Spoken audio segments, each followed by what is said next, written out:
Now I'm going to do a demo for you guys, show you how to make a simple QML application using Qt Creator. So I have Qt Creator open here. I'm going to go ahead and make a new project.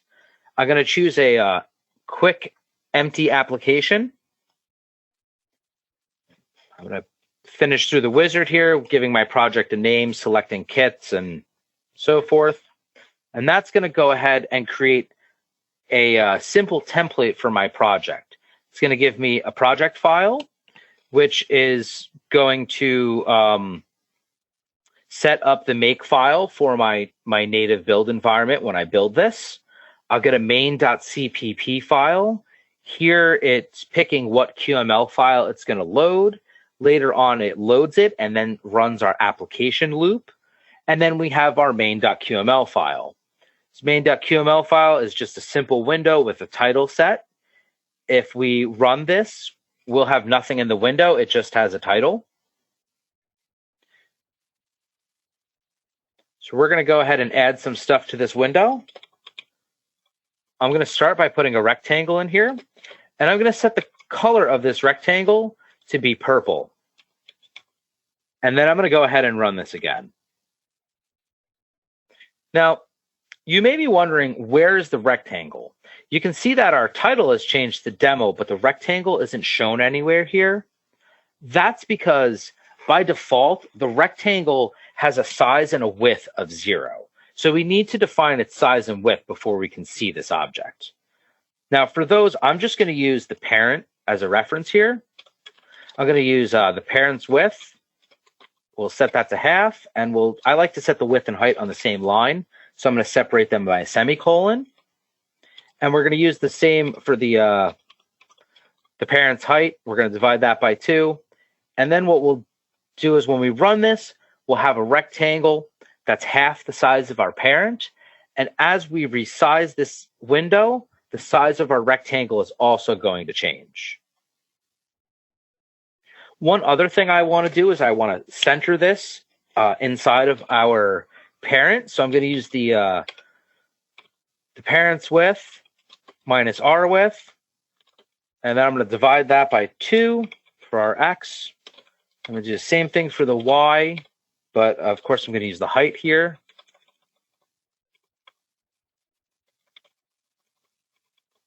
And this will center, now our box will be nice and centered at all times, whether it grows large or whether we shrink it, it's always going to be in the center. So we're going to go ahead and put some text in here. We'll set the text of this text to be hello world. If we run this by default, it is going to be up in 0, 0 of our rectangle since the items are placed relative to their parent. 0, 0 will just be the upper left here of the rectangle. Now, I'm going to show you guys how to use the font mode. So we're going to go ahead and set a font size mode. I'm going to use the font size mode horizontal fit. What that does is that'll make sure that the text always fits horizontally in the container it is inside of. Now, setting the font size mode by itself is not enough. We have to also have a width of this text because by default, the width of the text is going to change depending on the text and the font size used. So we're going to just set this to the parent width. And one other thing that I have to do is I have to tell it how small the text is allowed to be. So we're going to use 32 for our minimum. And for the maximum, we're going to use the font pixel size. And we're going to set this to 250 pixels. And that's basically our maximum. So when we run this, now we'll see that our text starts off fairly large. If we make the box bigger, our text becomes even larger. And if we make the text smaller, the box eventually will get to a point where the text starts to spill off of the box. Now we can further improve this by setting an allayed mode. And what that's going to do is we're just going to set this to text allayed middle. And then that way, if it gets to be too big, it'll start to elade the text so that it never spills off of the parent widget there.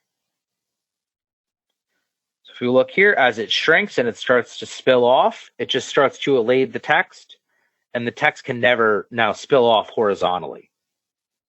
One other item that we showed today was the image. So I'm going to go ahead and start typing image and give Qt Creator a second. It'll know that I want an image. It'll set up this little template for me. Give it an ID of image. And for file, I'm going to use a file that's on my hard drive.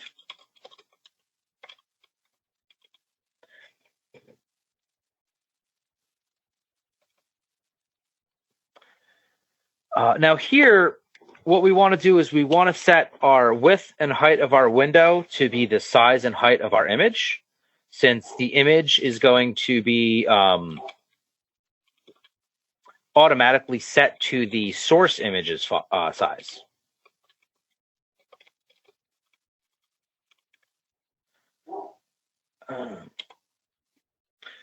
Okay, and then when I run this application, you can see that we have an image that takes up the entire size, and the window's automatically sized for our image. Thanks for watching. If you want to learn more, please subscribe to our channel and check out the free QML programming course on our website. The link is in the description.